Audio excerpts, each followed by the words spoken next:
চুলগুলো কালো করে দেয়। আচ্ছা বলুন তো, আপনি চুল যদি কালো করেন, আপনার চুলগুলো কালো করার পর আপনার মৃত্যু যেই সময় নির্ধারিত করা রয়েছে তার থেকে কি 50 বছর বেড়ে যাবে নাকি? যেই ব্যক্তির মৃত্যুর সময়টা যেই সময় নির্ধারিত রয়েছে সেই সময় সেই ব্যক্তির মৃত্যু হবে। কিন্তু মরার আগে আমাদের কিছু করে যেতে হবে বাবাজিরা।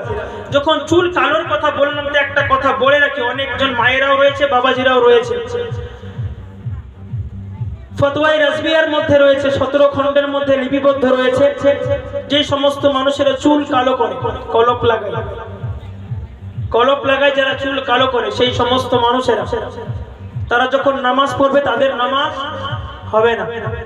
তারা যদি মসজিদের মধ্যে গিয়ে মাথাটাকে ফাটিয়ে দেয়, যিনারা শুনছেন, যত ছেলে রয়েছে এবং আমার মায়েরা সবারই উদ্দেশ্যে বলছি, তারা যদি মসজিদের মধ্যে গিয়ে বালিতে সাজদা করে করে মাথাটাকে ফাটিয়ে দেয়, তাদের নামাজ আল্লাহর দরবারে কবুল হবে না। কারণ নামাজ কবুল হওয়ার জন্য আগে আপনাকে পাক হতে হবে, পবিত্র হতে হবে।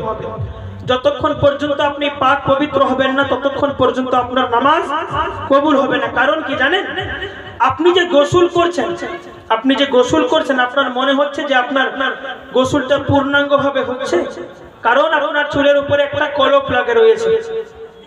লাগানো রয়েছে। এবং যে সমস্ত মায়েরা নখের মধ্যে কি বলে, নখ পালিশ নাকি, সে নখ পালিশ লাগায়, তিনাদেরও নামাজ হবে না। কারণ তিনারা যে ওযু করবে, গোসল করবে, একটা মানুষ নাপাক হয়ে যাওয়ার পর তার প্রতি যদি ফরজ গোসল হয়, তাকে যদি গোসল করতে হয়, সেই ব্যক্তি ততক্ষণ পর্যন্ত পাক পবিত্র হবে না। কারণ তার নখের মধ্যে নেল পালিশ লাগানো রয়েছে, তার চুলের মধ্যে কলপ লাগানো রয়েছে।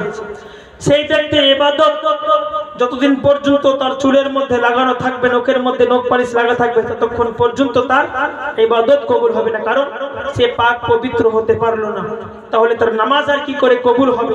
আর এই সমস্ত কিছু লাগানো একবারে হারাম রয়েছে। ফতোয়ায়ে রাজবিয়া 17 খণ্ডের মধ্যে লিপিবদ্ধ রয়েছে, আপনারা দেখে নেবেন খুব ভালো করে।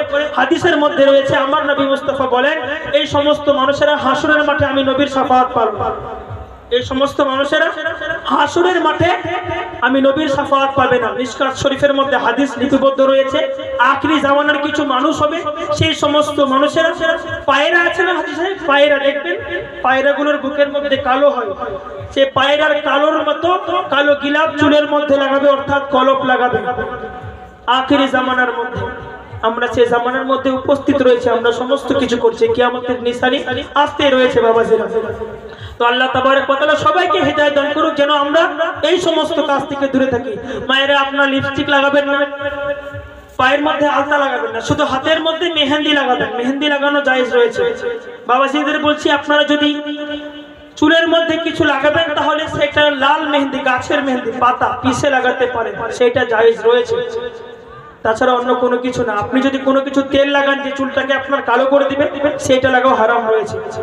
আল্লাহ তাবারক ওয়া তাআলা সবাইকে হিদায়াত দান করুক। চলুন বাবাজিরা আমার, আমরা সবাই মিলে একবার ছোট্ট করে দরুদে পাক করি, তারপরে আমি আমার আলোচনার মধ্যে আসছি। আল্লাহুম্মা